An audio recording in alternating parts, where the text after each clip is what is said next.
नमस्कार, भारत एक्सप्रेस देख रहे हैं आप। मैं हूं आपके साथ आकांक्षा त्रिपाठी। चीन के साइबर अपराधी अमेरिका में रहने वाले लोगों के लिए चिंता का बड़ा कारण बन रहे हैं।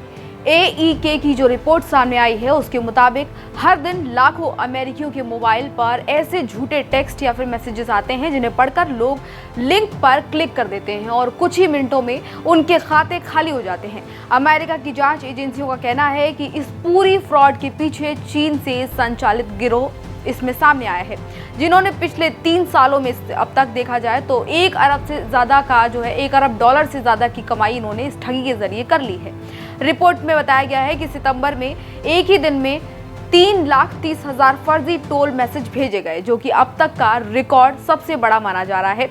ठग किसी भी तरह से मिनटों में ये पैसा निकाल लेते हैं और किस तरीके से ये पैसा निकालते हैं उसके लिए पूरी तरह से प्लानिंग की जाती है। ठगों की चाल काफ़ी ज़्यादा तेज होती है और भ्रामक होती है। वे लोगों को अलग अलग बहानों से डराते हैं, बहकाते हैं और इसके बाद उनको डरा धमका के उनसे पैसे ले लेते हैं। इसके साथ ही कभी हाईवे टोल टिकट के नोटिस का नाम लेकर, तो कभी पोस्ट ऑफिस का शुल्क लेकर, तो कभी ट्रैफिक चालान के नाम पर लोगों को ठगते हैं।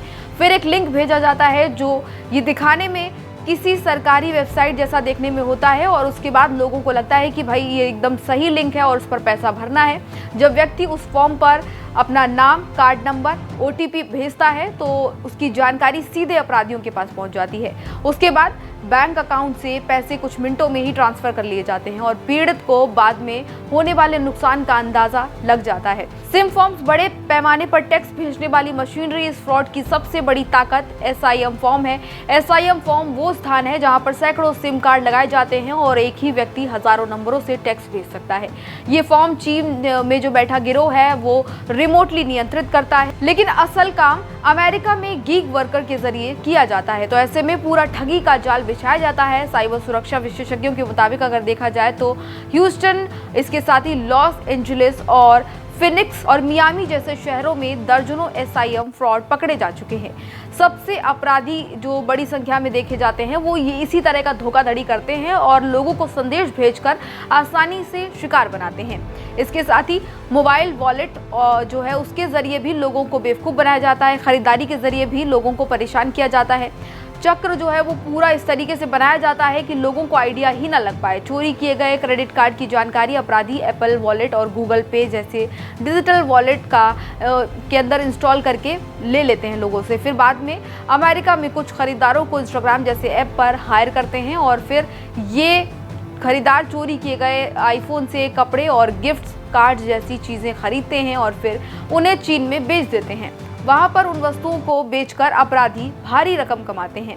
इसके साथ ही इन गीग वर्कर्स को अगर देखा जाए तो तय कीमत दी जाती है और हर $100 की खरीदारी पर केवल 12% मिलते हैं। यानी ये जो है वो बेहद कम है, लेकिन कुल मुनाफा अपराधियों के लिए बहुत बड़ा होता है क्योंकि बड़ी संख्या में लोगों को ये फंसाते हैं और अब ये उद्योग बन चुका है। ये पूरा नेटवर्क अब सिर्फ एक ठगी नहीं रहा बल्कि एक पूरा सुव्यवस्थित हाईटेक उद्योग बन चुका है। अपराधी बड़े पैमाने पर तकनीक और सस्ते मानव संसाधन का इस्तेमाल करते हैं ताकि वित्तीय चोरी को तेज और अधिक प्रभावी बनाया जा सके। नतीजा ये होता है कि व्यक्तिगत लोगों को इसका कहीं ना कहीं बहुत नुकसान होता है, बल्कि बैंकिंग सिस्टम और डिजिटल भुगतान की भी इस पर जो है विश्वसनीयता कहीं ना कहीं प्रभावित होती है। क्योंकि अगर आप किसी भी ऐसे लिंक पर जो कि कहीं ना कहीं बैंक का देखने को मिल रहा है या फिर कोई डिजिटल प्लेटफॉर्म का पे का लिंक है, अगर आप उस पर क्लिक करके कुछ भी पेमेंट करते हैं और आपको फ्रॉड का सामना करना पड़ता है तो ऐसे में कहीं ना कहीं विश्वसनीयता खोती है।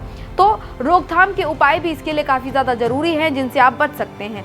लोगों को इससे बचने के लिए सबसे ज़्यादा महत्वपूर्ण जो चीज़ें हैं वो यही करनी चाहिए कि अज्ञात टेक्स्ट पर जो लिंक आता है उसको बिल्कुल भी क्लिक ना करें। बैंक संबंधित जानकारी जो है वो बिल्कुल ना शेयर करें।